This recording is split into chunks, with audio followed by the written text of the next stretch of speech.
Olá, meus amores, tudo bem? Então, RV Parque. Esse estacionamento está aqui na Avenida Paulista 648, no segundo subsolo, e eu deixo meu carro aqui há muitos anos. É um lugar ótimo, você pode deixar garantido, estacionamento bom, bem cuidado. Você deixa o seu carro aqui e vai ter certeza que quando voltar ele vai estar inteirinho nas suas mãos. Olá, meus amores. Estamos iniciando o Aldine Miller Podcast com apoio do Oculário Moderno na Avenida Paulista 648, minha ótica predileta, loja 32. Ai, gente, estou emocionada. Ele, o maravilhoso Edson Cordeiro. Ele veio, gente. Oh, que Ele tá prazer! aqui. Fico muito feliz pelo convite, muito obrigado. Querido, isso é um convidado especial. Modéstia à parte, eu tenho ótimos convidados, mas queria tanto bater um papinho com você e você foi tão gentil, tão Muito educado. obrigado. Você é uma diva, né? Não. Querido, Eu maravilhoso. sou da mesma tribo que você pertence, de atores, de artistas. A gente está na mesma luta, mesma batalha. E temos que sempre nos ajudar. Nos ajudarmos. E trocar informação, porque eu estou aqui para aprender com você. Eu sei que eu vou Nossa. aprender muito hoje, porque a tua história é linda. Estou muito, muito feliz de estar aqui. Não, história linda tem você. Eu quero que você conte um pouquinho, Seus óculos são lindos. Gostou? Arrasou. Eu tô olhando, eu tô encantado. Lindo. É do Oculário Moderno. Arrasou, parabéns. Você usa óculos? Uso óculos. Ah, então vamos ver se... A gente... Né? Faz um bem Fazer bolado. uma visita lá. Uma visita lá. Escuta, querido.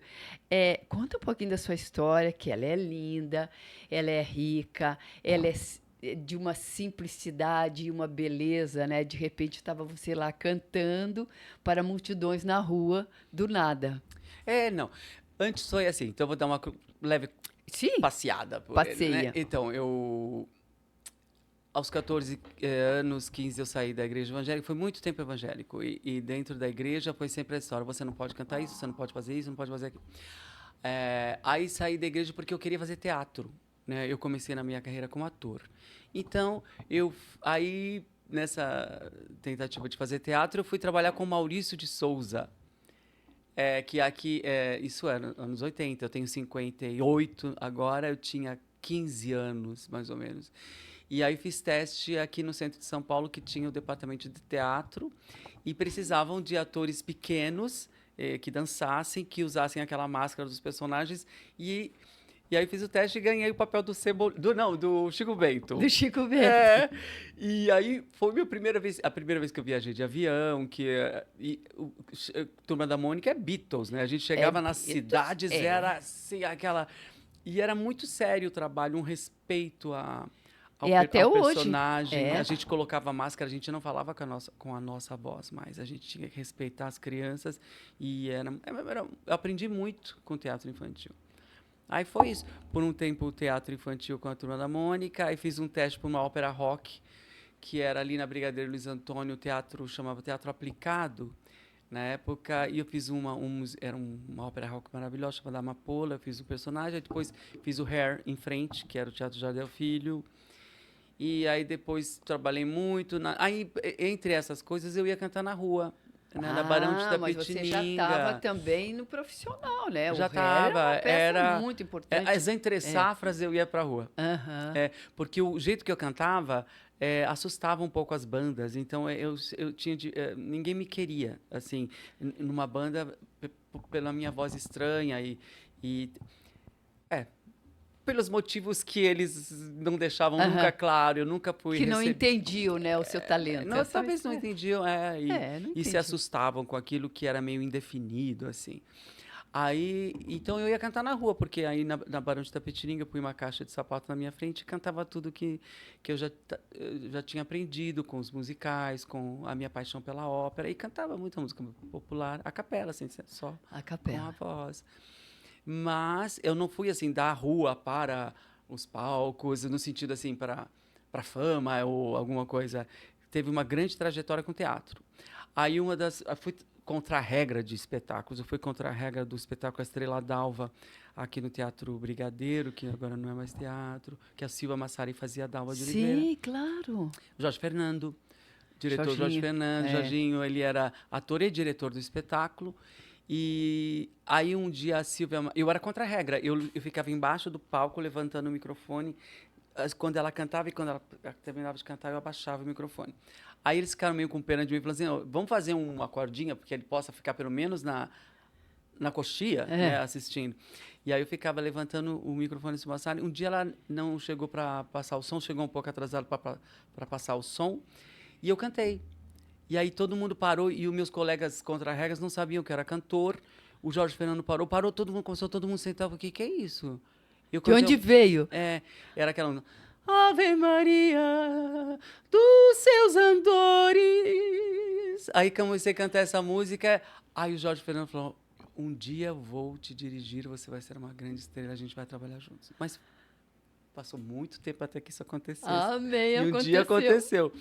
E aí depois, nessa história de trabalhar com teatro, eu fui trabalhar com Cacá Rossé, no grupo Ornitorrinco, que também a peça era do Molière, O Doente Imaginário. Fiquei quase 2 anos fazendo festivais internacionais. Fui para os Estados Unidos, México, Costa Rica, Espanha, como ator e cantor de teatro. Então, teatro é minha formação. É sua formação. E ali você já estava trabalhando com ótimos grupos. Antônia Bujanra dirigiu. Só gente boa. O Vladimir Capella dirigiu meu primeiro show. Nossa, só grandes diretores. Eu tive uma escola muito boa. Passei pelo Gugu Limecha, muita gente boa, assim. Ah, você fez humor com o Gugu Limecha. Olha. E muita gente...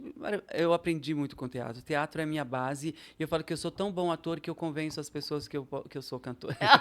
Não, você é tão bom cantor que eu adoro. Então, por exemplo, eu vou fazer um show, eu estudo um show como se eu estivesse fazendo uma peça de teatro, né? Tem que ter uma linha dramática, tem que ter uma música, tem a ver com a outra. Eu fiz um espetáculo agora cantando um repertório de Carmen Miranda. Eu li pela segunda vez toda a biografia dela, nem que eu não precise falar daquele livro, mas eu tenho que saber dessa personagem. Então o teatro ensina que foi muito. Um escândalo, né? Você está fazendo ainda. Vou fazer muito ainda. Estreou agora na Casa de Francisca, foi um sucesso. E vai continuar. Vai continuar. E eu tenho umas coisas com a Carmen Miranda. Eu nasci no mesmo dia que ela, 9 de fevereiro. E eu sou muito apaixonado pela Carmen Miranda. E o jeito dela cantar foi... sabe quando você coloca uma roupa que te serve, você não precisa nem fazer a barra? Ficou assim, confortável cantar a Carmen Miranda. Pela voz, pelo timbre, enfim. Physique de rôle. Talvez seja. E essa... admiração faz a gente se aproximar pelo amor, né, de uma personagem. Eu acho também que tem sempre, Edson, acho que sempre tem uma coisa espiritual, assim, que quando você faz... Já fiz a Anita Garibaldi, né? Maravilha. Quando você faz um personagem assim, você sente uma aproximação, Eu sinto muito também pela técnica, no sentido assim, de ler, de absorver, de entender como o tempo dela, o que era politicamente a época, por que aquele fenômeno aconteceu. Eu tenho muito disso também eu sou muito racional, interessante, né? Eu tenho muito amor, muita paixão pelo que eu faço, mas tem muito também eu adoro estudar muito essas coisas. Qual o seu signo? Eu sou aquário. Aquariano. Um signo duplo também. Leão. Por isso. Tem isso. Eu amo. Os meus amigos são quase todos atores. Eu convivo muito com o pessoal de teatro ainda, que eu me sinto... É a minha tribo mesmo, é teatro. Ainda é sua tribo. Mas você quase nem mora mais no Brasil, né? Atualmente. Faz mais de 20 anos que eu moro na Alemanha, mas eu só parei de vir ao Brasil na pandemia. Eu só mudei a minha base, né? Mas eu não sou um exilado, né, na Alemanha, né? Então eu sempre vim. Não, graças a Deus. Graças a Deus, porque eu sempre fiz 3 turnês pelo Brasil por ano. Só que agora, vou te contar as novidades, eu fiz um disco produzido pelo Zé Cabaleiro, e ele produziu, e quando ele pensou em produzir esse disco, ele falou: "Você ficaria mais tempo no Brasil?" Porque ele falou: "Eu preciso saber disso para para saber se a gente faz esse... qual a proporção desse projeto, a possibilidade de fazer um projeto desse. Eu falei, eu não pensei 2 vezes. Falei, fazer um disco produzido pelo Zé Cabaleiro, eu falei, fico, porque para mim, sabe... Eu falo assim, o artista tem... as minhas raízes estão no que eu canto, mas eu não me sinto preso a nada. Eu tenho asas, eu quero voar, e o artista tem que ter essa mobilidade. Tem que ter, eu acho que é isso mesmo. O artista, você, né, morou no Rio, morou em São Paulo. Artista não é cidadão do mundo. Eu sinto isso. Exatamente. Você está aqui, você está amanhã, você está lá. A sua base é onde você está trabalhando, onde você está ganhando seu dinheiro, está feliz, né? Não tem nada melhor, né? E a gente viaja muito, né? Há tantos anos. E eu fiquei mais... Agora estou mais tempo. Meu marido veio para ficar aqui um tempo também, porque o trabalho dele permite que ele trabalhe aqui. Eu vi que ele estava cantando samba. Ele ama, né? Ele aprendeu português com a Clara Nunes, né? Com a música brasileira, com tudo que eu mostro para ele. Nossa música. Eles amam. E como eu aprendi inglês com música. E ele está aprendendo. Eu falei, Oliver, vai pela música, porque é uma maneira mais... efetiva mesmo de aprender um idioma pela música. É porque ela fica aqui reverberando, né? Aí fica uma pessoa muito romântica, né? Porque tudo que ele aprende é poesia. Né? Eu vi ele ainda cantando. mais que ele já é muito romântico. Que lindo, amor. Escuta, mas na sua infância já tinha arte? Eu quero voltar um pouquinho, porque não tinha... Tinha um tio que era cantor, tinha um parente que era ator, músico, escritor? Não tinha. Na minha também não tinha. Você também não. Que interessante. De repente saem esses loucos que a gente é tido como meio esquisito, né? Quando você tem várias irmãs, não? Eu tenho uma família grande. E todo mundo muito comportado, muito aspas decentes, sabe? Mas e nem igreja você teve? Não, eu ia na igreja católica, mas logo já ganhei o mundo e falei... Mas lá não tinha música? Na igreja tinha? Tinha. Porque o que eu tive de música veio da igreja evangélica. Mas eu cantava muito, mas eu não ficava lá, eu ficava cantando às vezes. Aí fui fazer o Macunaíma com Antunes Filho. Que maravilha. Para começar lá com Antunes. Aí, assim, era o diretor musical. Ai, meu Deus, fiz uma peça dele. Deu branco aqui, já vou lembrar dele. Ele subiu. Ele já foi para o andar superior. E assim, cante uma música. Eu falei, não sei. E eu travadíssima. Aí, não cantava na igreja. Aí, né, quer dizer, eu puxei uma musiquinha da igreja, assim, sabe? Mas o que é mais teatral do que igreja? A católica, principalmente, com todo o seu ritual. Exatamente. Não é? É algo muito teatral. É muito teatral. Tem até a bolsinha. Não é? A bolsinha de fumaça, né? E eu acho fantástico. Aquelas roupas, né?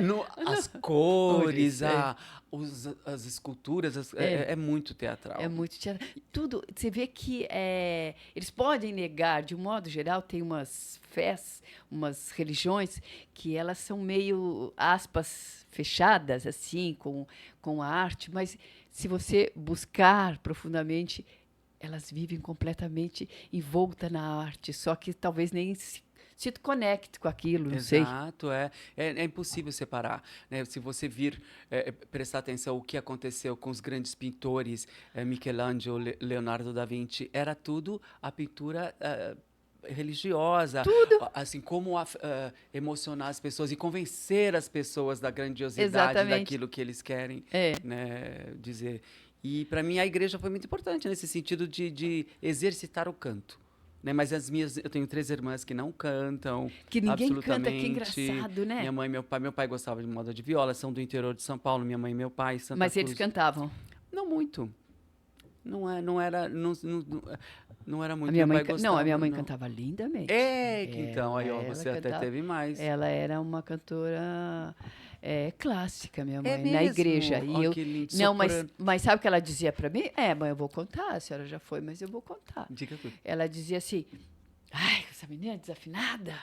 Ela era rigorosa e a coisa da música que te travou, que anos. Não. Depois fui estudar com o Espinto no Rio. Você ouviu falar do Espinto, que era o professor de canto de todo mundo lá no Rio? Não. Ele já foi embora também. Espinto já é uma palavra tão musical, tem a ver com música. Quando eu cheguei lá, ele falou assim, nossa, Aldine, você é ruim, mas eu não deixo ninguém na estrada. Que honesto, né? Honesto. Ui, que maravilha. E aí não é que ele fala, tá vendo como você melhorou? Você viu como você tá melhorando?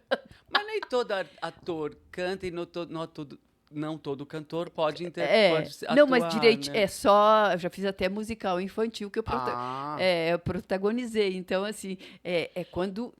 Mas ficou aquela coisa, cara.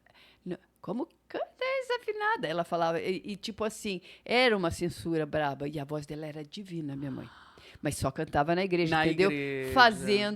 Era uma cantora da igreja, já no religioso, aquilo que eu tô falando, fazendo arte no religioso. Que lindo. Não é? Não, e foi lindo. E eu tinha uma tia que era freira, ela está aqui com a gente, Maria José, e ela no convento tocava violino e cantava a ópera. Aí eu tenho essa lembrança. Se algo genético aconteceu comigo, talvez tenha vindo da tia Maria José. É sangue, amor. Talvez seja ela. Mas não, a gente teve a cultura do rádio, né, da televisão, nunca foi nada assim tão profundo que me influenciasse tanto. Mas eu gostava mais de cantar do que o normal, né? Então era atrás, cala a boca, não sei o que eu não parava de cantar. Era quase uma punição. Você era um menino cantante o tempo todo? Eu era cantante que nem louco. E interpretava, brincar de teatrinho. Teatrinho, a minha vida era interpretar e cantar. Até a gente imitava o pastor, todas aquelas rituais da igreja a gente fazia em casa, né? E interpretar eu sempre fui. Mas eu ficava lá puxando as irmãs para fazer segunda voz. Canta essa voz que eu faço a outra, né? Mas elas são normais, eu brinco. Elas são normais. Elas são artistas. Sei que era artista, sei que era diferente. Olha que incrível Três isso, lindas né? irmãs, Sueli, Caroline e Cláudia, que têm profissões importantíssimas, professoras. Trabalha com culinária, faz bolos maravilhosos. Olha. A Cláudia e a Caroline, que é administradora de empresas. Então, acho que todas elas são muito importantes. Sim, todo mundo tem um talento. Eu acho que assim, elas têm um pouco de talento artístico, mas elas vieram, tipo a minha família, né? Um faz uma coisa, outro faz... Mas, em suma, tem um que é médico, mas eles estão noutra área, né? Eles vieram... A Caroline, ela é uma grande fotógrafa de alimentos, é uma das maiores fotógrafas de gastronomia do Brasil. Olha. Entendeu? Então, ela tem Então, quer dizer, ela tem esse tipo... A arte dela está linkada no belo da alimentação, provavelmente montar pratos e filmar, fotografar, né? E a arte vai além da profissão. Dito. A arte é o alimento, a arte é aquilo que nos salva dessa dura realidade, e a gente precisa da arte, independente se você ganha a vida com isso, se você trabalha ou não. Vamos pensar nisso, né? A arte ela vem de todos os lados. Ela vem lá das cavernas supestes, né? Da necessidade de se comunicar. Imagina, né? Eu sempre penso assim, se não houvesse arte no mundo, nem a dramaturgia, a pintura, o canto, seria uma tragédia, tudo seria muito triste, não tinha como, o ser humano veio, ele é cheio de talentos, animado, tinha que reverberar isso. Claro. Né? Eu fico feliz de ter essa profissão, mas eu sei quanto isso é vital, independente da sua profissão. Você tem que ter esse escape, essa necessidade. Tem que ter. Quem não tem, por exemplo, eu acho feliz de quem tem essa profissão, que ali já faz... O teatro é uma catarse. Para mim, cada vez que eu entro em cena, fazer um espetáculo, no final do espetáculo, eu saio como se tivesse saído da terapia, sabe? Assim, tão feliz, porque é uma catarse. Então, a gente tem essa chance de já fazer terapia no trabalho. E vamos combinar que é um presente muito especial. É um presente. É um presente com seus, como chama?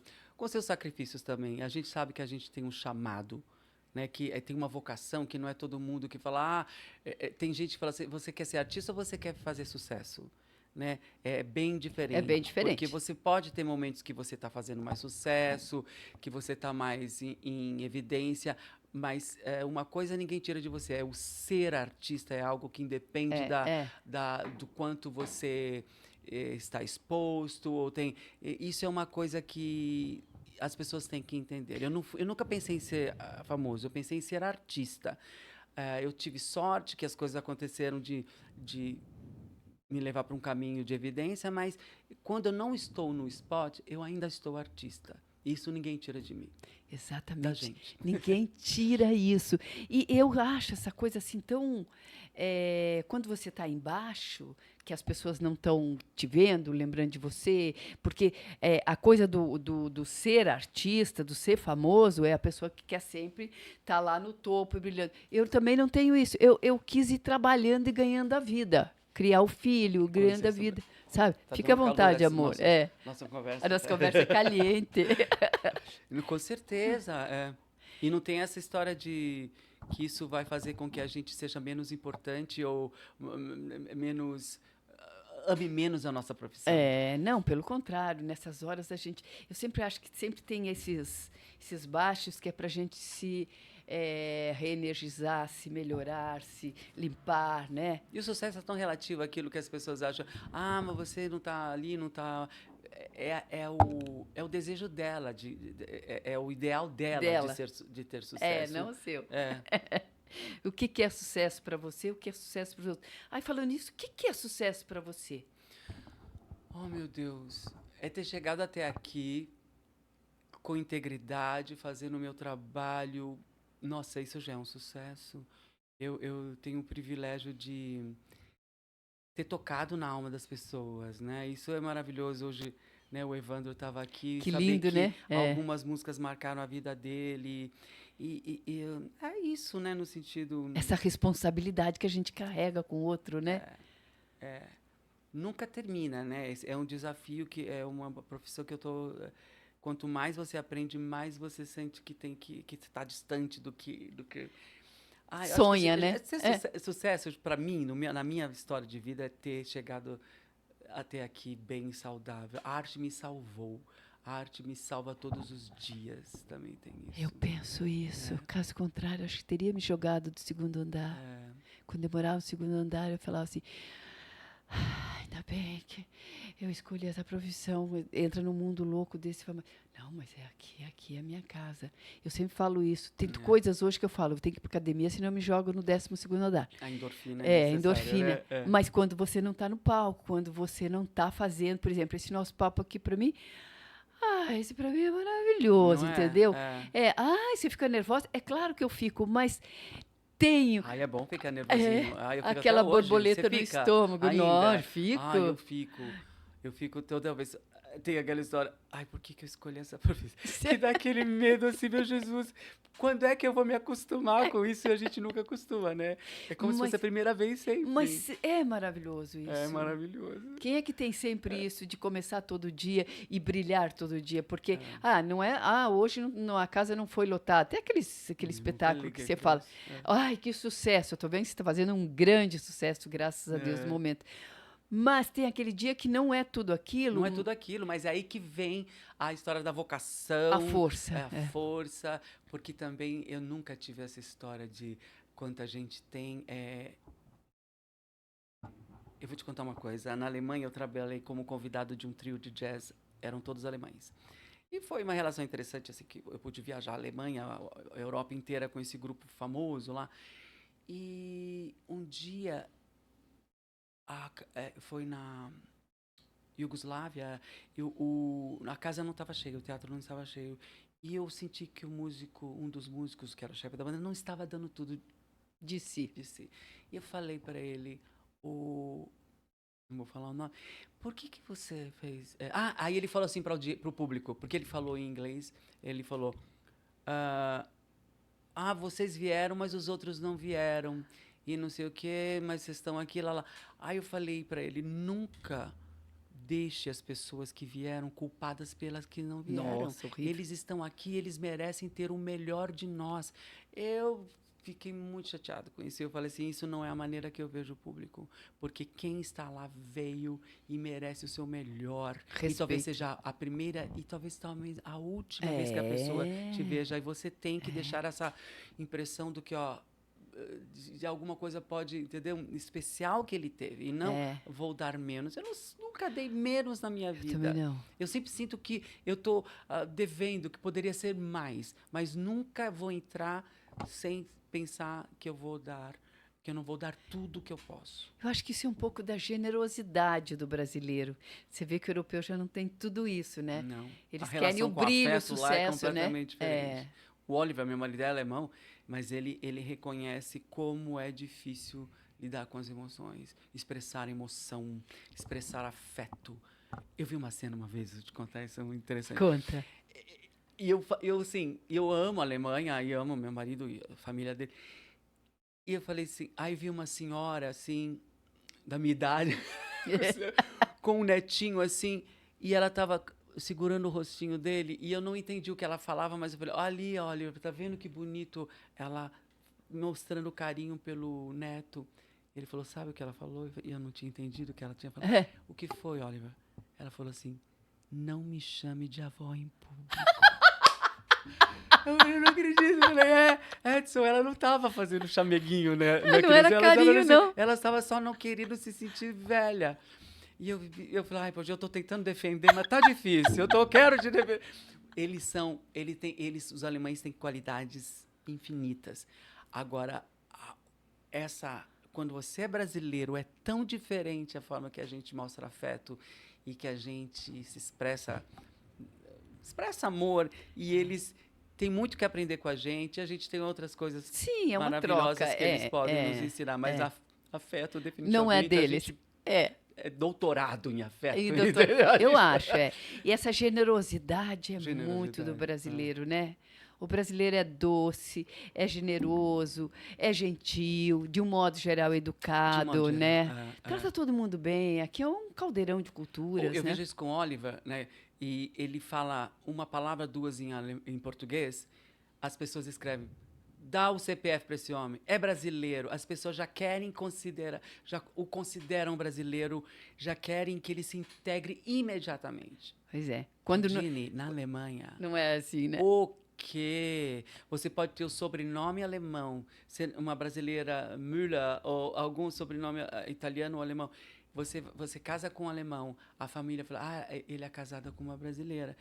Assim, eles fazem questão de te separar, de não te integrar completamente. Aqui não. A gente adora o estrangeiro, adora o que eu digo, a gente se encanta com o diferente, entendeu? E a gente quer que ele se integre. E o Oliver nunca se sentiu tão abraçado na vida.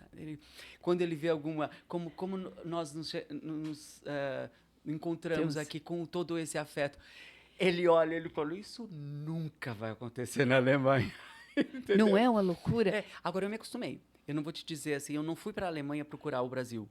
Então, eu rapidamente falei, Edson, é diferente. Aperte a mão das pessoas, sente, faça o seu trabalho.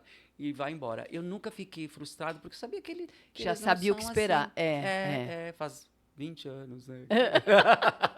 Mas é tão bom ter afeto, de sentir abraçado com a sua equipe, todo mundo. Não é? A gente... Às vezes você vai dar uma entrevista, fazer um trabalho, você saiu até de casa meio cansado, meio assim, mas quando chega lá, você é tão acarinhado, que aí você se joga, né? Eu fico muito feliz com isso e quero aproveitar o máximo de estar no Brasil e me recarregar da minha família linda, do meu público, dos meus amigos. Querido, vem aí o seu espetáculo. Novos amigos, assim, porque eu já te conheço, eu sou fã, mas quero... Novos amigos, exatamente. Já temos o Robertinho, né? Já temos amigos em comuns. Escuta, amor, você agora vai estrear quando esse novo espetáculo? Dia 23 de março. Já vamos chamar aqui. É o espetáculo de lançamento do álbum chamado Ouve a Minha Voz, Cordeiro Canta Baleiro, que é o álbum produzido pelo Zé Cabaleiro com músicas inéditas, músicas compostas especialmente para mim por ele, e hits do Zeca também. Ele vem dar uma canja na estreia? Ele vem. No Bourbon Street. No Bourbon Street, dia? 23 de março. 23 de março. Será que a gente vai ao ar antes? Vamos ver. Senão a gente vai estar sempre em turnê, por aí. viajando. Mas 23 de março, que horário assim começa? É tarde, né? Não, é domingo, então vai ser às 8 da noite. Às 8 horas. Um horário bom. Domingo às 8 da noite. A minha mãe pode vir. Quando é muito tarde, a minha dona Odete não pode assistir. Mas vai estar a família toda. Amor, aí você ganhou o mundo, né? E aí os sonhos foram se realizando mais concretamente. Porque para o brasileiro também, infelizmente, a gente tem... Eu acho triste demais, mas tem esse complexo meio de vira-lata, assim, um artista Nelson brasileiro. Rodrigues já dizia isso. Né? Tem um artista brasileiro. Edson Cordeiro ganhou o mundo. Agora tem uma coisa que às vezes... Bom, vamos lá. Deixa eu te falar um pouquinho assim. O teatro, né? Aí foi toda a história com o teatro, até eu conhecer Tinha uma pessoa, uma grande amiga minha chamada Lauren Daé, que era uma atriz maravilhosa, que agora mora nos Estados Unidos, que acreditava muito em mim e ficava me apresentando para todo mundo, tentando me ajudar para como uma coisa acontecer, como cantor. Ela me apresentou para o Cacá Rossé, por exemplo, para fazer o espetáculo Doente Imaginário, que mudou minha vida, que eu viajei o mundo. Aí e já a Lauren estava no elenco, ela é minha fada madrinha mesmo, a Lauren. E aí, o que ela fez? Nós estávamos numa festa e ela conheceu uma amiga dela, ela reviu uma amiga dela que tinha um irmão que era o Jackson Bezerra, que trabalhava na revista Playboy. Eu lembro. Lembra dele? Eu fiz Playboy, amor. Foi, então, eu imaginei que você o conhecesse. E ele contratava mulheres maravilhosas como você para Playboy. E aí o que aconteceu? E ele estava querendo trabalhar com música. Ele queria falar, eu queria fazer outra coisa diferente. E aí a irmã do Jackson, que é esse empresário, apresentou a Lauren para o Jackson. Falou, ela é cantora, Jackson. Você não tenta? Aí a Lauren falou, não, Jackson, você tem que conhecer esse menino aqui, ó. Ele que canta muito. E ela falou, então vamos nos encontrar, você canta para mim, não sei o quê. E fui lá, cantei na casa de um pianista, Miguel Breamonte, um grande pianista, tocou. Uhum. E o Jackson não expressou muito... interesse. Não se impressionou muito. E eu falei, nossa, não vai acontecer nada. Ele nem... Eu tô acostumado a quebrar as taças com os agudos, né? Eu achei que ele ia... Não, mas sabe que foi aí que a coisa aconteceu. Porque ele viu, ele vislumbrou algo que poderia acontecer, mas não se empolgou muito, mas fez. Ele começou, grava uma fita, cassete, imagina. Eu conheço alguém na produção do Jô Soares, e talvez ele se interesse em fazer uma entrevista com você. E aí ele conseguiu uma entrevista no Jô Soares. E eu não tinha nada, eu estava ainda fazendo o Cacá Rossé, estava em Nova York, fazendo o espetáculo. Aí ele falou, agora você tem que decidir, porque o Jô quer fazer uma entrevista com você.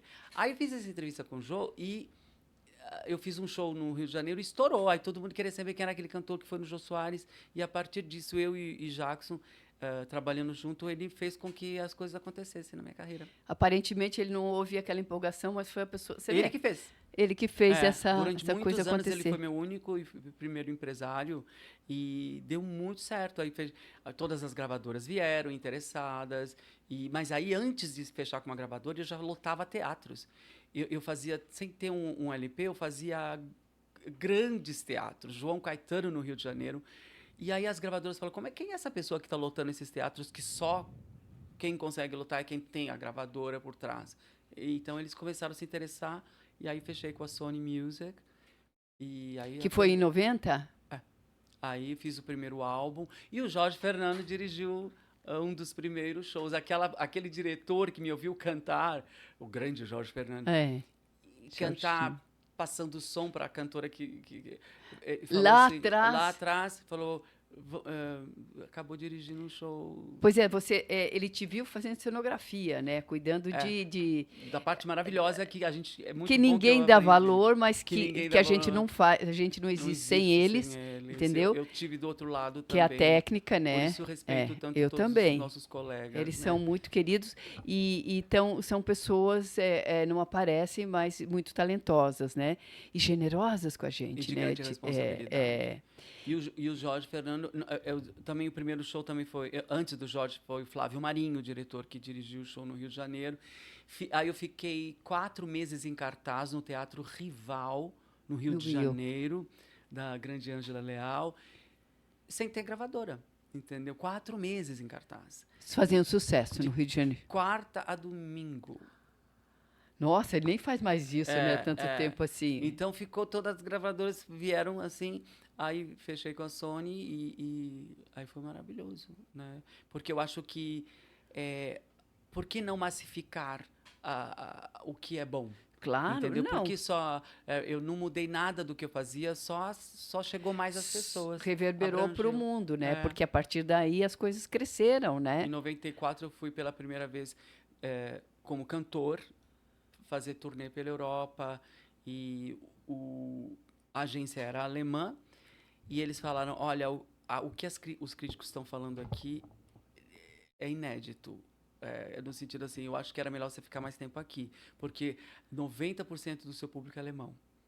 Era 90% porque eles são conhecedores da música clássica, né? E eu já gostava, já cantava em alemão antes de saber que eu ia para Osasco, né? Assim, no sentido assim, eu não sabia o que ia dar, mas eu gostava muito da Nina Hagen, eu gostava do Mozart, então eu já aprendi a cantar em alemão sem saber para onde eu iria na minha vida. Mas você já estava sendo conduzido. Pode ser. Falando nisso, você acredita nessa coisa, essa energia espiritual que te guia, que te carrega, que te mostra os caminhos? Agora eu vou te chocar. Me choca. Não vou te chocar, não tô brincando, mas normalmente as pessoas se chocam quando eu falo, eu sou ateu. Não, mas isso não quer dizer nada, amor. Graças a Deus eu sou ateu. Brincadeira, isso era o Buñuel falava isso, o diretor. Graças a Deus eu sou ateu. Eu sou ateu, mas eu sou limpinho, como diz a Nani Pipo.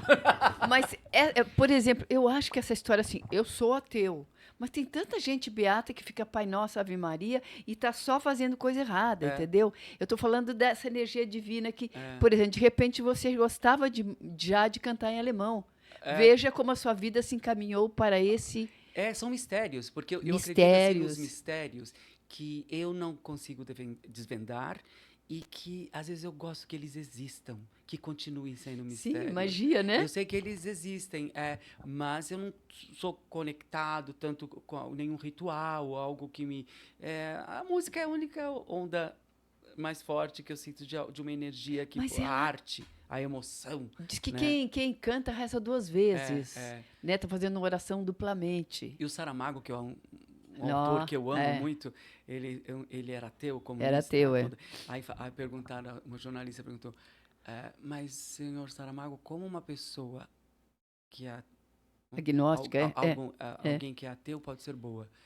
Ele falou, senhora, como uma pessoa que pode dizer tão crente pode fazer tantas guerras e tantas coisas? É isso que eu falo. Né? Não determina nada. Né? E você é tão acima disso que você entende a minha a energia e não te assusta. Então, não me assusta, pelo contrário, eu acho que tem uma luz te guiando e você não precisa dizer assim, se eu não me concentrar 5 minutos, não vai acontecer. Não, ela está conectada com você. Tem esse espaço dentro de você. Muito. Acho que quando eu era religioso, que eu fui muito tempo, durante 10 anos, eu não entendia, eu não tinha esse respeito que eu tenho hoje pela religião afro-brasileira, que eu fui a minha vida inteira educado na igreja a demonizar, entendeu? Uma cultura que é tão linda, importante, né, para nós, que foi sempre demonizada dentro da igreja. Hoje católica. Em dia, é evangélica. Evangélica, mas ainda. Ainda mais. E hoje em dia eu consigo ver a riqueza do canto. Eu adoro cantar pontos. Eu amo Clementina de Jesus, aprendi a cantar ponto com a Clementina de Jesus. E canto, e tenho esse sentimento bom quando eu canto. Eu canto gospel, eu ainda canto. Eu não desliguei dessa parte bonita, litúrgica, né? Exatamente, porque uma coisa... Ave Maria, eu adoro cantar. É linda, né? Você até... Depois a gente vai falar um pouquinho, não? Que Rita Lee chamou a atenção do povo, né? Cuidado. É lindo isso, né? Não emule o cordeiro. Não sacrifique o pobre cordeiro. É tão... Mas eu acho que é assim, é uma coisa, não é a coisa de você dizer assim, se eu não carregar aqui e ficar rezando aqui, que tem as pessoas que estão sempre ali no rosário, eu não estou conectado com o divino, eu estou sempre conectado com a luz, ela é boa, ela vem, ela me ilumina, ela me... Entendeu? Independente... o bom é, você disse bom dia, tratou bem o seu vizinho, não ficou dizendo esse vizinho é um saco, um chato, foi lá no supermercado. Olha, eu tenho um amigo, não vou falar o nome dele, que ele é muito conhecido. Ele vai em São Judas, ele fura a fila. E eu falava, mas você tem fé em São Judas? Ele tá vendo que você tá furando a fila, cara. Eu não tenho essa coragem. Fica aqui comigo, vamos furar a fila, que eu tô com pressa. Eu falo, não, São Judas não vai te atender. Então, assim, não precisa você ir lá. Tá aqui, é contigo. Né? É um momento seu, aonde você estiver, né? É muito chato ser... A mesma forma que eu acho muito chato uma pessoa religiosa que tenta te converter a todo preço, é uma pessoa que é ateia como eu, tentando convencer você a não acreditar. Nunca faria isso. Eu não vou fazer o que eu critico. O que eu critico, o que me perturba. O que te perturba. Que eu estou certo, eu sei o caminho, se você fizer isso, você... Isso nunca é horrível. Isso pra uma pessoa. Mas essas religiões têm muito isso. O caminho só está aqui, cara. Não olha para os lados, coloca aquela coisa que o cavalo... Né? Não sei como chama, não é uma venda, que ele não pode olhar para os lados, você só pode olhar aqui para frente e andar aqui. Aquilo é horrível, é chato, é pecado, é errado. Culpa, né? Culpa é pesada. O ingrediente mais importante de dominação, né? Para dominar alguém. Edson, querido, então, daí quando você fez um álbum, Clubbing, né? Que aí entrou Ave Maria, né? Então vieram vários álbuns, né, que eu fiz. Aí quando eu fiz um álbum de música eletrônica... Em 97, né? E eu fiz um remix da Ave Maria em Dance Music. E aí antes do cancelamento virtual que existia, ainda não tinha essa história do virtual, mas eu recebi muito hate, né, por causa disso. E, bom, não me afetou muito, assim, mas... Mas teve Rita Lee... Aí veio a Rita Lee no jornal, escreveu no jornal, não sacrifiquem o cordeiro, né? Ai, que lindo. Dizendo que amenizando um pouco essa energia ruim que estava vindo por causa disso, né? E eu contei isso até pro Zeca, antes dele eu gravar o álbum, eu contei essa história para ele, ele falou assim, então eu vou fazer uma música inspirada nisso que a Rita Lee te falou. E ele escreveu algo completamente diferente, que não cita exatamente o que ela falou, mas que é um tango, o Tango do Cordeiro. O Tango do Cordeiro. Que eu gravei, que eu vou até cantar no... eu amo o tango, é lindo. O Zeca, nesse álbum, eu canto ritmos assim, que o Zeca tem essa característica de fazer... Ele não faz um tipo de música só, né? Ele começou a fazer música para teatro também. Ele é então, eclético. Ele sempre teve muito eclético. E aí eu canto tango nesse álbum, eu canto samba de break, que é algo que não se faz muito mais, né? Que é um estilo muito teatral de samba, de uma bonito certa demais, né? E que está sendo esquecido, né? E ele fez um lindo para mim, Camisa de Listra. Não dá para cantar um tantinho, só uma palhinha. E aí, tem tudo a ver com onde a gente está. É um samba assim, fala sobre o bullying. Olha aí, tão atual. Vesti uma camisa de listra e saí na Paulista, cantando um samba malemolente do Assis Valente, displicentemente, despreocupadamente. E logo uma senhora de bengala veio e deu um grito. Uma zebra em plena luz do dia, não acredito. Deu-me ela o veredito. Hoje em dia se chama bullying, hein, gente? Não quero ser maldoso, mas desconfiei que a idosa me tirava pra palito. Ai, ai, ai, São Benedito. Aí isso é bonito, ó. Se um homem livre incomoda muita gente, um homem livre com uma camisa de listra, cantando Assis Valente despreocupadamente, incomoda muito mais. É maravilhoso. Aí tem toda uma história da pessoa, só por ter uma camisa de listra, incomodar todo mundo. Incomodar, já ser a diferente. Já ser diferente, né? Tudo. E me identifiquei muito com esse samba. Muito bonitinho. E ele tá no show e é um grande sucesso. Ai, que delícia. Amor, você acha que você, como cantor clássico, você também ajudou a popularizar, e você e outros também que já foram, né? Por exemplo, nós temos a Carmen Miranda também, né? Que ela é uma cantora muito especial, que levou o Brasil para fora e tal, ela lá nos primórdios. Mas você acredita que isso popularizou também o artista brasileiro, a música, o MPB, a música popular, lá fora? Lá fora, eu não digo, eu vou falar uma coisa que para mim é mais importante, que é o Brasil. Eu não sou um cantor lírico, por excelência. Eu sou um cantor popular que canta lírico, e eu posso dizer que eu corri atrás, eu estudei para poder cantar. Ok. Eu acho que uma coisa eu consegui colocar a sonoridade da música clássica no ouvido do brasileiro. Com a Rainha da Noite, que eu cantei com a Cássia Eller, no meu primeiro álbum. Eu até hoje, por exemplo, vou no Teatro Municipal, fui agora há pouco tempo no Teatro Municipal, e a Maria Carla Pinocuri, que é uma soprano que tem uma carreira internacional agora, que fez o papel da Ceci no Guarani, ela me disse, eu sou cantora lírica porque eu vi você quando era criança e te imitava, e minha mãe percebeu e falou, você consegue fazer isso? E me colocou na aula de canto, e hoje ela tem uma carreira internacional, cantando ópera. E ela sim é uma cantora lírica, eu não. Então, porque isso para mim é o maior troféu que eu possa ter, o maior prêmio que eu já tive. Não, e você não tem 100 anos, você tem 50. 58.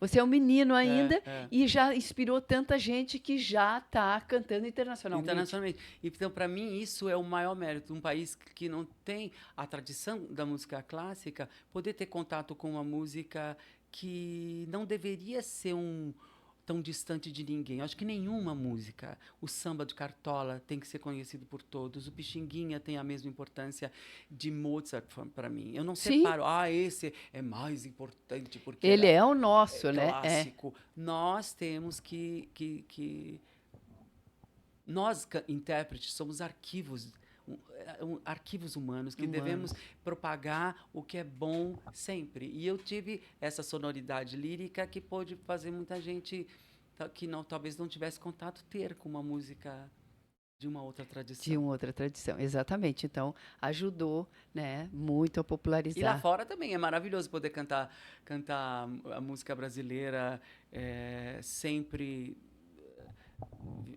sentir que reação linda que as pessoas têm. Como elas gostam. E que isso é uma identidade, assim, é tipo um passaporte que te coloca no primeiro nível da música. É quando você canta a música brasileira, que é uma das coisas mais sofisticadas, mais importantes que a gente tem da cultura. Um país não é representado ninguém vai falar pelos políticos que eles têm, mas sim pelos artistas que ele tem. Pelos seus artistas. Né? Por isso que quando as pessoas falam, a língua alemã é uma língua rude, falam, não, a língua alemã é uma língua de Goethe.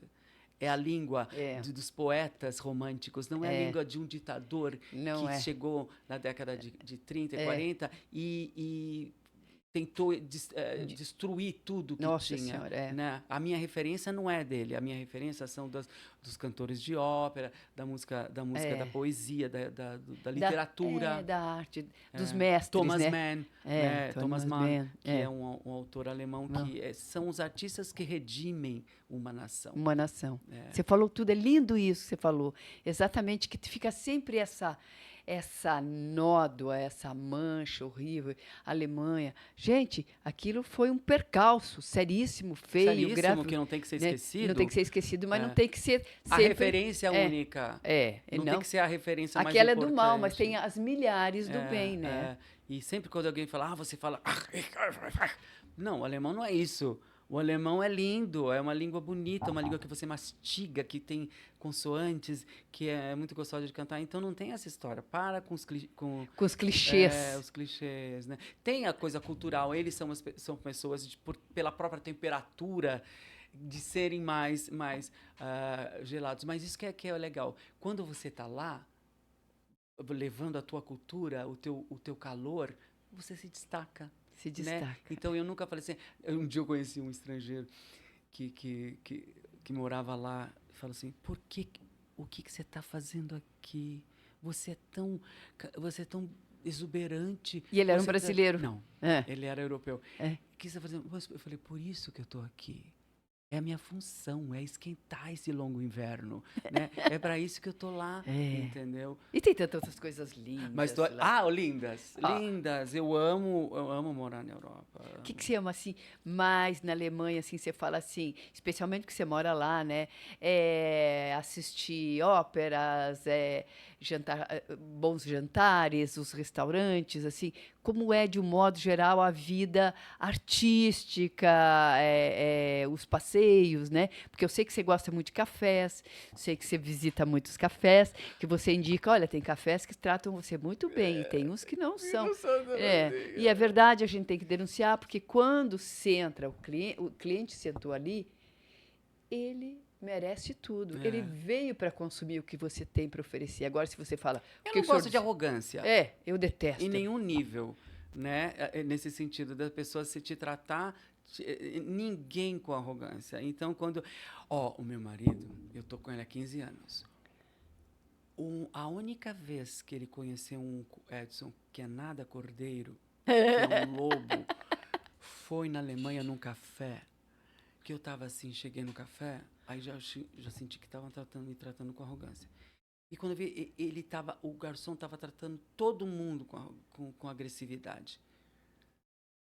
Eu comecei a gritar. Eu dei um escândalo. Eu viro aquele monstro da Tarzan. Aí fiquei mais agressivo. Eu não deveria ter feito isso. Eu não queria que o Oliver visse isso. Eu odeio colocar. Mas eu falei tudo que eu falei. Você não deve tratar as pessoas assim. Mas eu acabei sendo violento.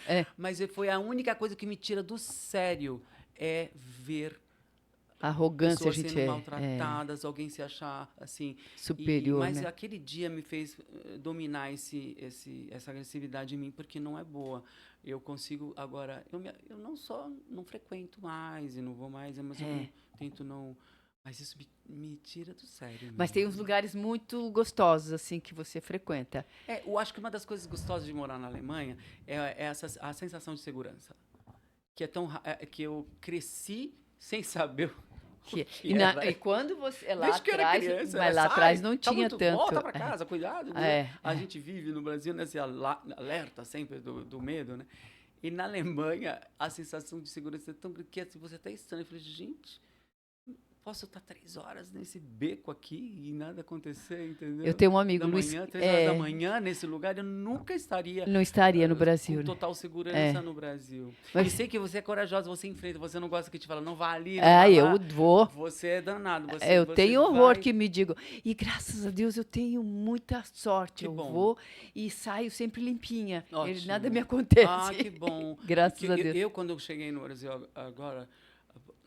Faz 1 ano já que eu tô aqui, mas eu demorei para começar e falo, é sua cidade, domine a sua, é o seu povo, é a sua cidade, são os percalços que você também tem que viver, para eu não viver numa redoma e não, sabe? Então eu vou me acostumando com isso, infelizmente.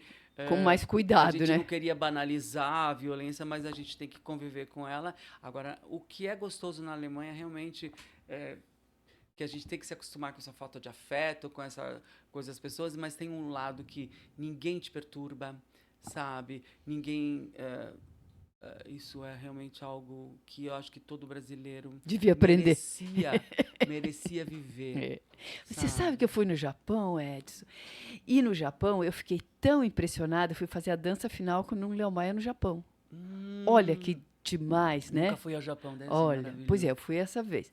E aí a gente aproveitou, andou, primeiro que fez uma turnê por lá, para brasileiros, e também tinha um intérprete para quem quisesse assistir. Aqueles teatros mais deslumbrantes do Japão, e tem tudo aquela coisa, o camarim, aquele camarim de geisha, sabe? Que você senta no chão, naquele banquinho.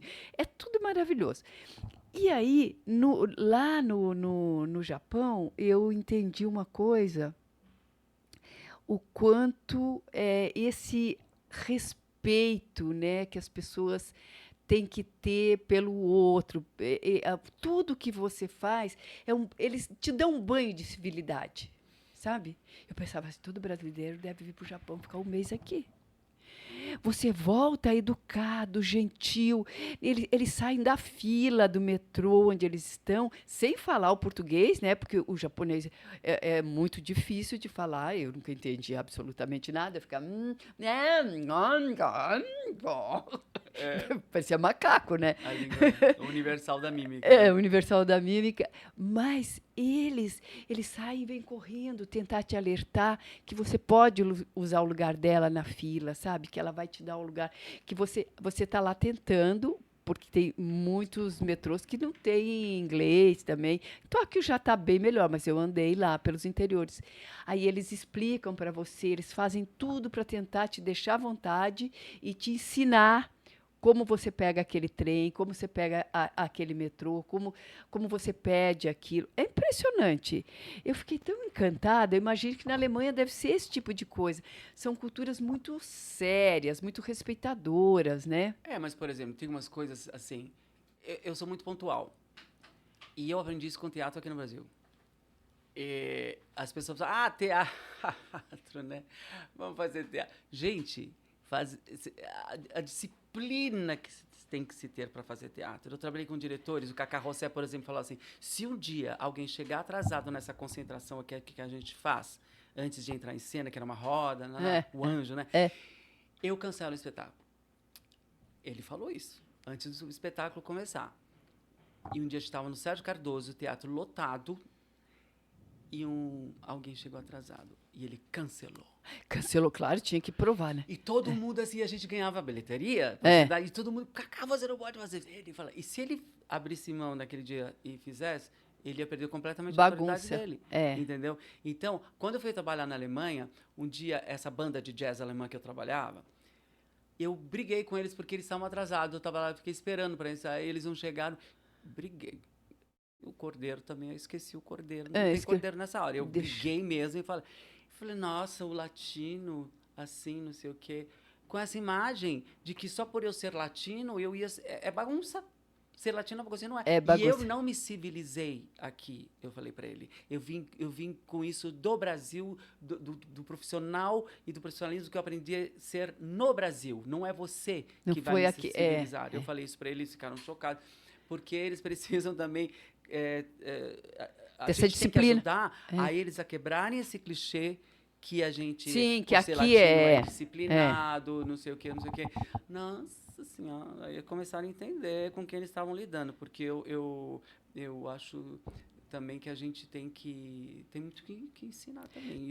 Eu agradeço muito ao teatro. Eu agradeço muito ao teatro, agradeço muito a Cleide Ácones. Grande diva, que agora está no andar superior. Ela chegava 3h da tarde no teatro. Não é assim? Ninguém chegava. E eu peguei tudo isso dela. Assim. Eu sou tão grato, tão feliz. Eu até hoje levo isso. Eu tenho um pesadelo recorrente, que é sonhar que eu não estou pronto para entrar em cena, que eu não sei o que eu tenho que fazer. Nossa, eu tenho isso. Aldine, isso me arrepia de imaginar. Então, isso para mim é fora de questão. Eu sou muito sério e acho que ensinei muito alemão a ser pontual. A ser pontual. Você vê? Eu tenho isso e eu... isso são outras coisas que me orgulham. Assim, nossa, eu represento muito bem o Brasil lá fora. Entendeu? E às vezes, quando eu estava muito tempo sem vir aqui, às vezes as pessoas, perdemos o Edson Cordeiro, ele não sei o quê. Eu falei, gente, ninguém perdeu nada. Eu estou aqui representando o Brasil. Ninguém fala, perdemos a Gisele Bündchen. Não. O jogador de futebol. Pelo contrário, é isso que eu falo. Você tem que ter orgulho de que tem um brasileiro aqui trabalhando levando a nossa cultura lá fora. Levando a nossa cultura lá fora. É maravilhoso isso, pelo contrário.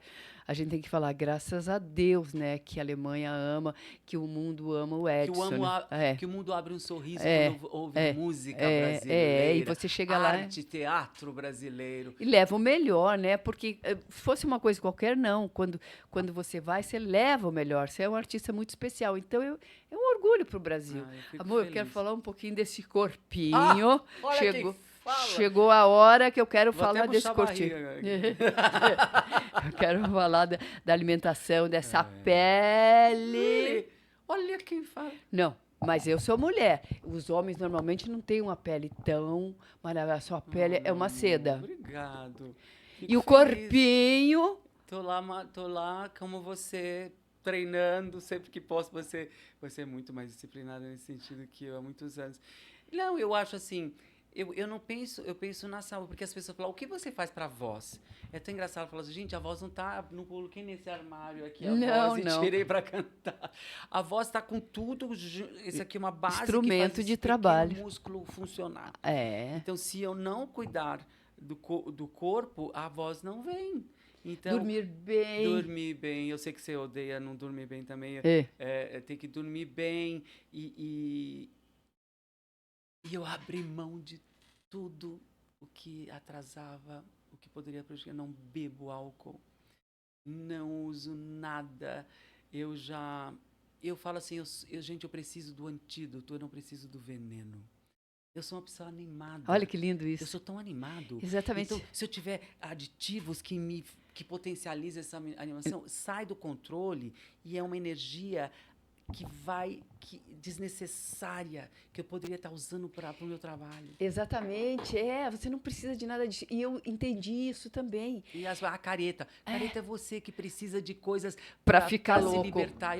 Eu sou livre por natureza. Eu também tenho muito isso. Assim, mas você não usa isso.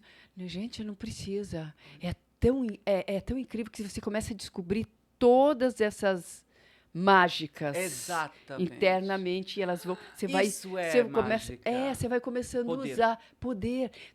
Você fala, não, eu vou ficar maravilhoso se eu fizer isso. Aí você vai lá, você faz um alongamento, você cuida da tua voz, faz uma vocalize, no seu caso, por exemplo, corpo todo, do corpo, né? Porque tudo é instrumento de trabalho. E nós estamos aqui trabalhando nosso corpinho. Se você não tiver 100%, você não pode entrar em cena e brilhar.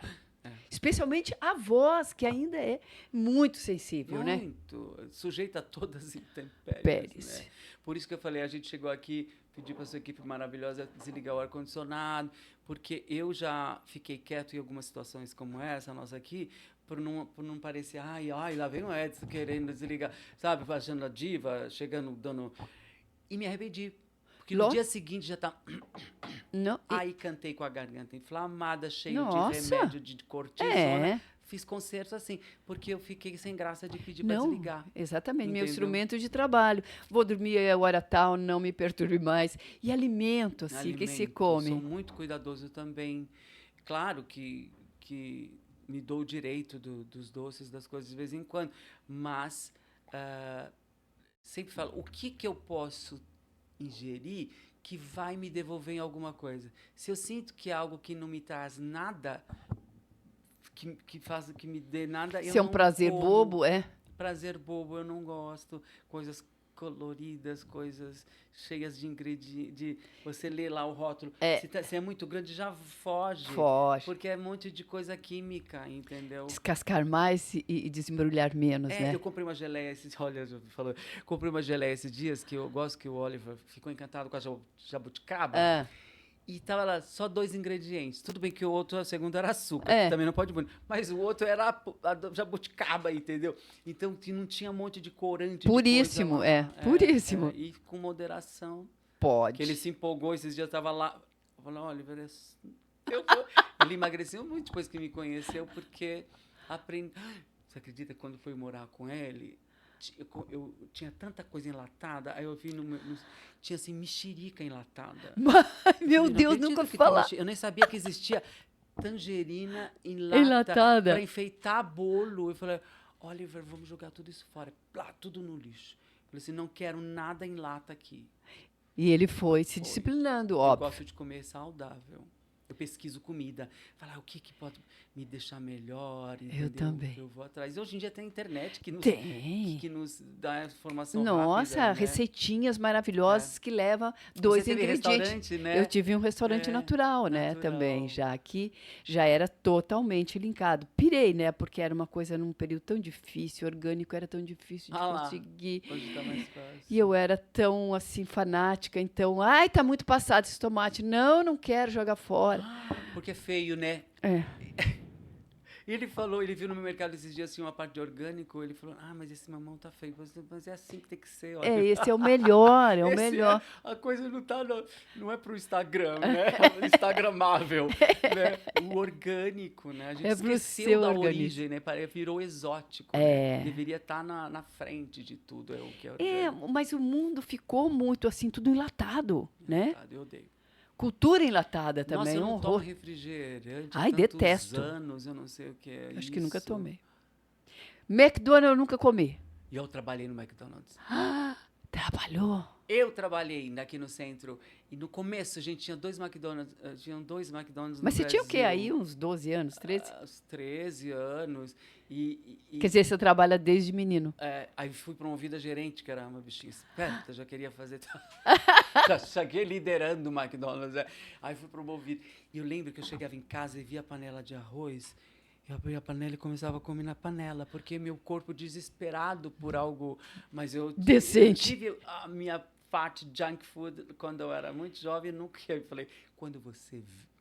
Não tem patrocinador se eu não tenho. Não tem. Respeitar seus patrocinadores. Não. Mas quando você tem contato e vê como essas coisas são feitas, aí você começa a ficar com nojo. Desculpa. Que é melhor fugir. Não, não tem jeito, gente. Se você só pode estar... Eu, no meu caso, né, que você é um bebê, mas eu, com 71, eu sei o que tem que comer.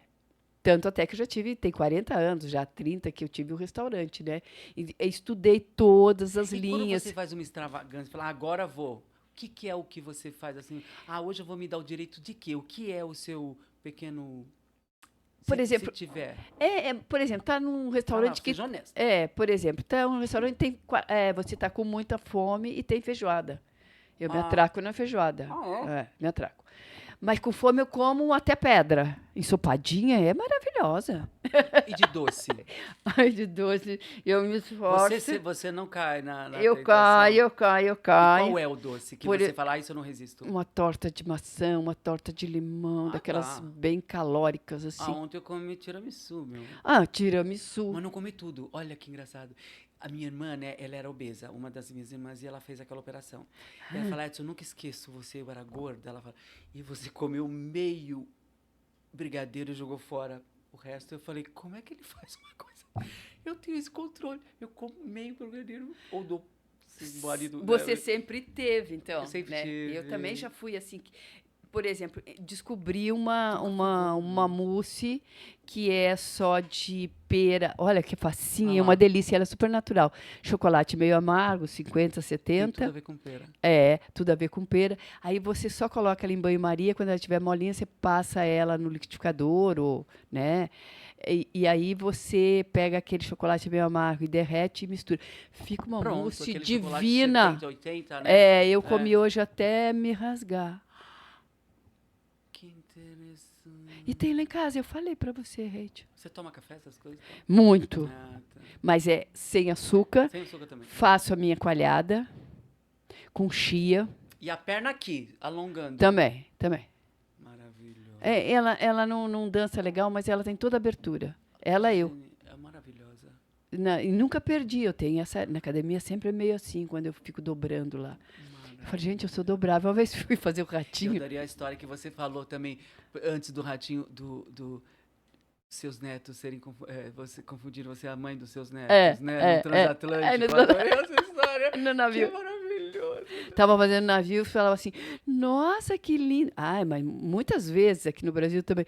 Que lindo as suas crianças, os seus nenéns, que eram 3, né? Aí eu estava com os 3 netos, eu falei, não são meus filhos, são netos. Nossa, não, você está tão jovem, você tem 3 crianças. Eu falei, não, eu não tenho 3, eu tenho 8. E estando tão perto de você, é incrível de ver a sua alma jovem. Eu acho e não que é uma coisa do jovem, a mulher jovem fugindo e tentando ser jovem. É uma coisa... De dentro. De dentro. O seu sorriso lindo ilumina obrigada, tudo. Amor. É a criança que mora em mim. Eu estou muito encantada. Eu percebo isso, entendeu? Eu percebo isso nas pessoas. Você, o Evandro, ele tem uma criança incrível também, né? Tem aquelas pessoas que são jovens, são velhas. Exato. Miriam Meller, 60 anos. E não é ruim ser velho. A gente não está falando... Não. Né? Mas é ter essa jovialidade, mas é no sentido assim, se a pessoa está doente, provavelmente ela começa a ficar assim, né?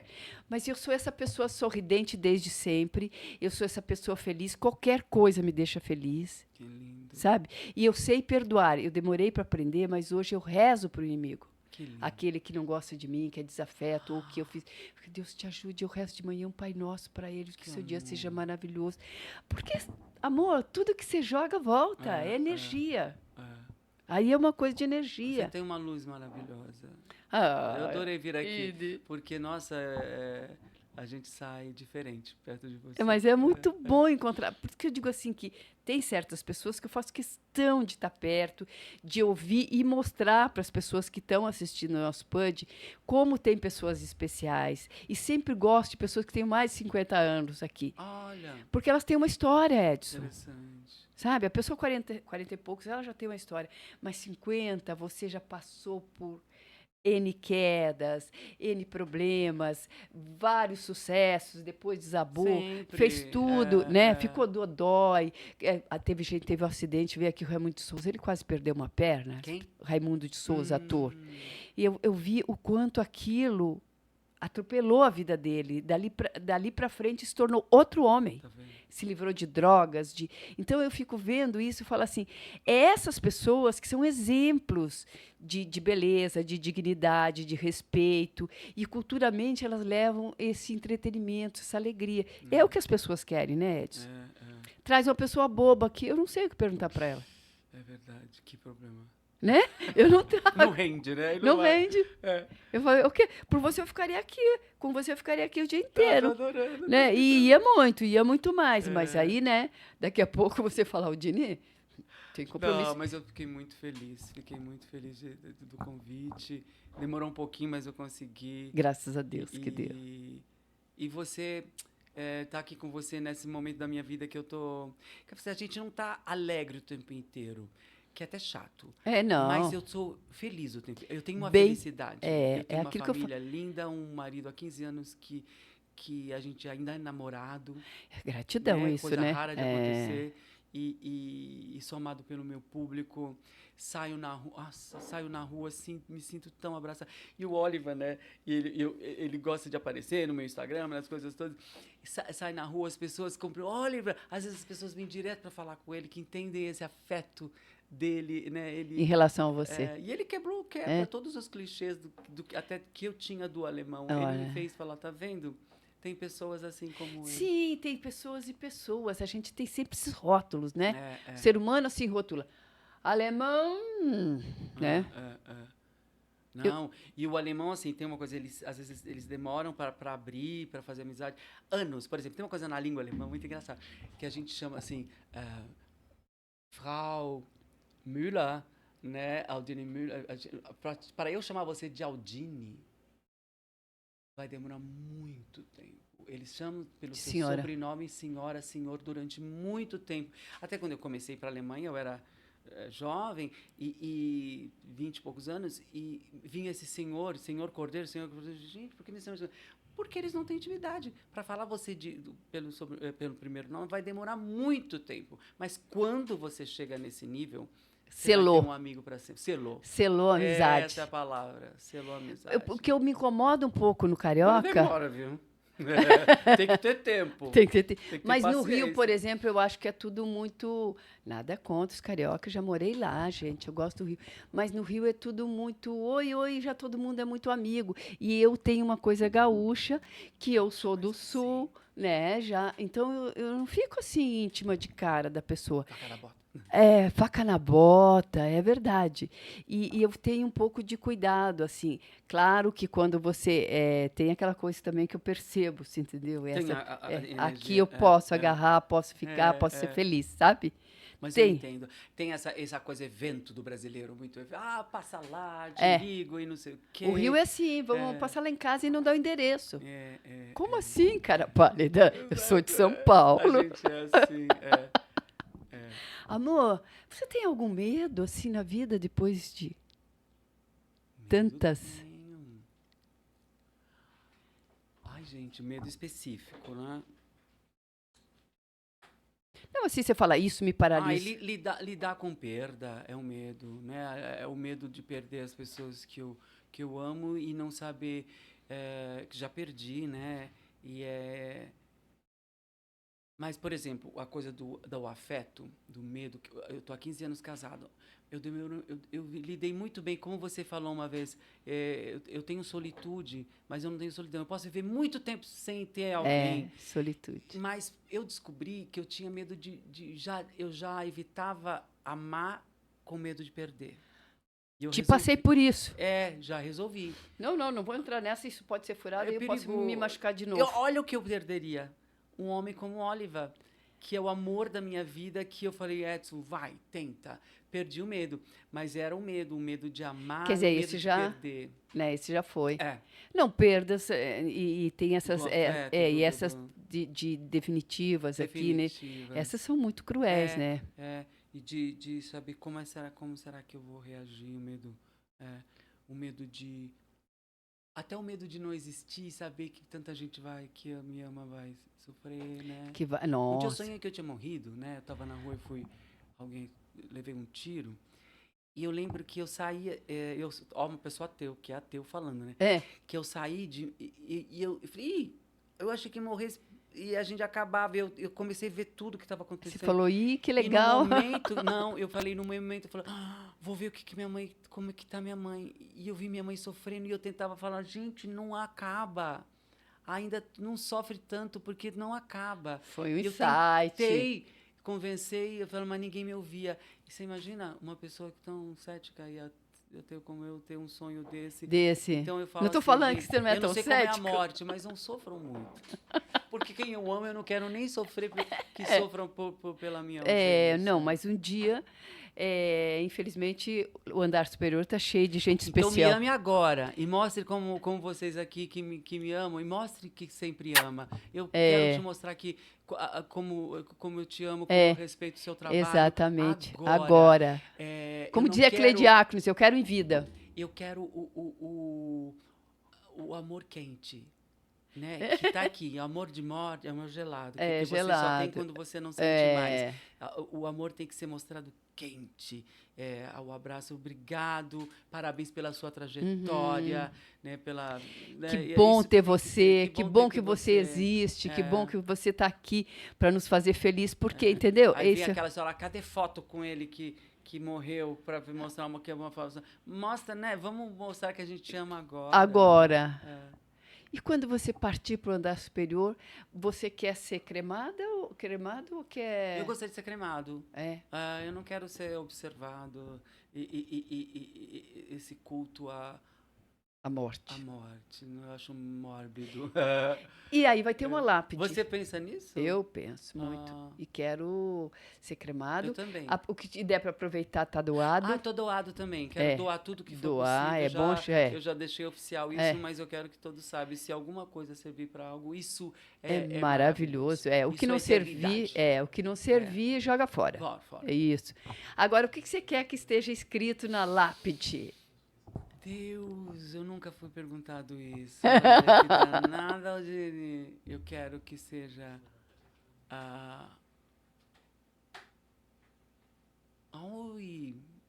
Olha que pergunta difícil. Aí ela... Obrigado. Eu só tenho que agradecer. Né? Eu acho que obrigado, danke, obrigado. Obrigada. Nos dois idiomas que fazem muita importância na minha vida. Para a sua vida. Agradeço, só tenho que agradecer. Nunca fui...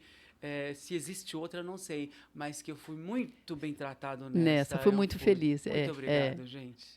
Obrigado, fui muito feliz nessa, né? Fui muito feliz nessa. Se tiver outra, eu não sei. Mas essa eu fui muito bem tratado. Mas se tiver outra, eu quero ser feliz também. Com certeza. Mas nessa, eu só tenho que agradecer a família linda que eu tenho. Muitas das coisas que eu parei, eu já fiz essas besteiras de me maltratar, e pelo amor à minha mãe, eu sempre falo assim, eu não quero ver a minha mãe, porque meu pai teve muito trabalho, né, com alcoolismo, e ele fez difícil a nossa vida, e eu falei assim, eu não quero que minha mãe... Mas sua mãe tá viva, saudável. E eu sempre pensei, eu não quero que minha mãe veja meu pai repetir em mim. Só as coisas boas que meu pai tinha. Olha que lindo isso, eu não quero. Então eu comecei, tava um tempo que eu não estava me amando muito, e pelo amor a Dona Odete, eu dei uma virada na minha vida, falei assim, não vou repetir uma história que eu já vi que não deu certo. A minha biografia talvez não venda muito, mas se ela existir um dia, vai ser uma biografia com um final feliz, não vai ser a biografia trágica. As tragédias aconteceram, mas vai ter um final feliz.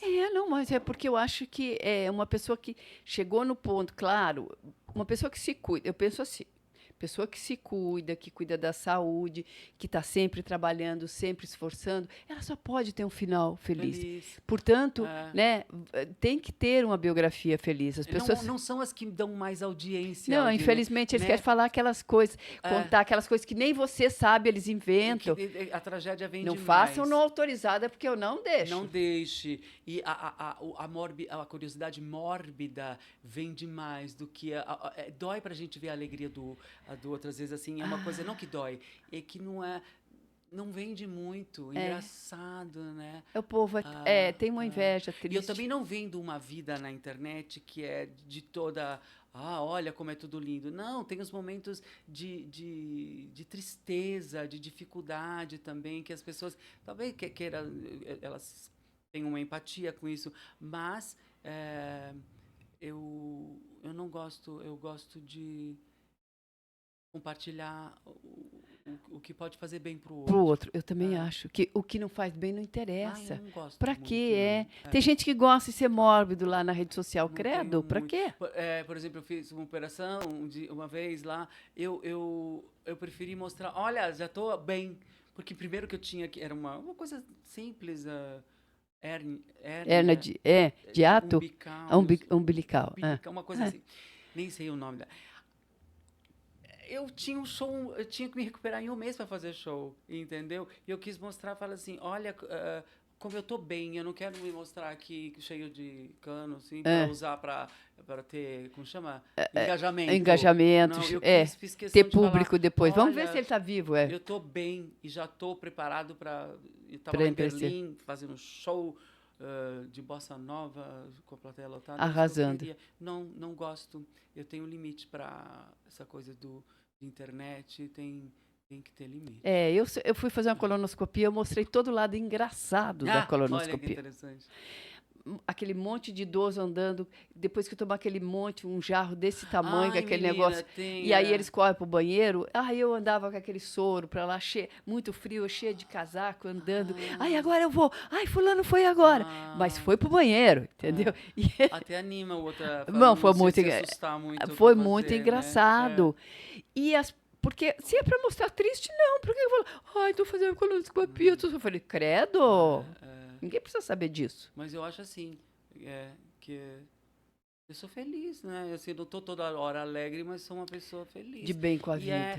Inclusive a coisa do meu casamento, que eu sempre falo, mostro o meu casamento para as pessoas acharem que entenderem, para normalizar algo que por muito tempo foi demonizado. Demonizado. Assim, o gay ou tá na boate, na pegação o tempo inteiro, tem essa ideia de que a não gente leva uma vida normal. Afeto, não pode ter... Muitos gays, inclusive, que pensam nisso, até uma geração um pouquinho anterior à minha, achava que a gente nunca ia encontrar uma outra pessoa.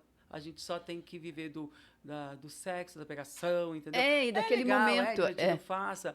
O homem tem sempre essa coisa assim, mas a mulher também. Agora, eu gosto de... As pessoas... e eu falo, meu marido... Né? Eu entendo quem quer chamar de companheiro, mas não, ele é meu marido. Ó. Teve muita gente que lutou e morreu sem ver que isso poderia ser possível um dia. O casamento, a união civil. Não é a coisa estamos imitando uma heterossexualidade. Não sei. Não, é um direito que tem gente que tem. Entendeu? Por que a gente sabe que tem muito gay que, numa época que não poderia ser feito, que nunca teve contato com a família, aí quando um morria, vinha a família tomar tudo que eles construíram juntos. Conheço demais. Não é essa história? Então, muita gente lutou por isso.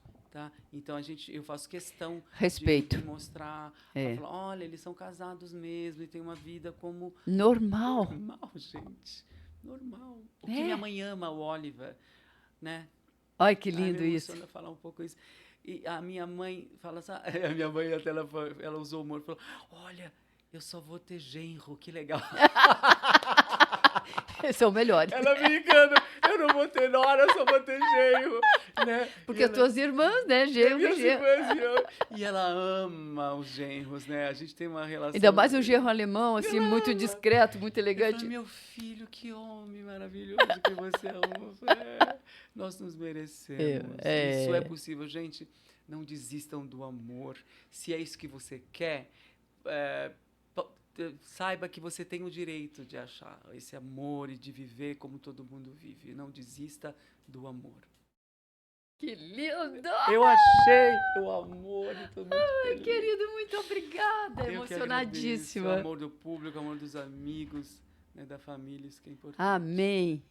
Bom, então, estamos em cartaz. Todo mundo suar aqui, gente, toda a equipe. Nada. Desculpa, mas muito obrigado. Estamos em cartaz dia 23 de março no Burberry Street aqui em São Paulo. E já às 20. Me sigam no Edson Cordeiro Oficial no Instagram, que todas as datas eu coloco lá. Tá lá, gente. Te sigam no TikTok, te sigam no Instagram. Eu também. Obrigado. Obrigada, amado. E vamos dar força para essa página do podcast maravilhosa. Isso, gente. Maravilhoso que a gente... Edson Cordeiro, vocês não vão perder. Nosso papo foi maravilhoso.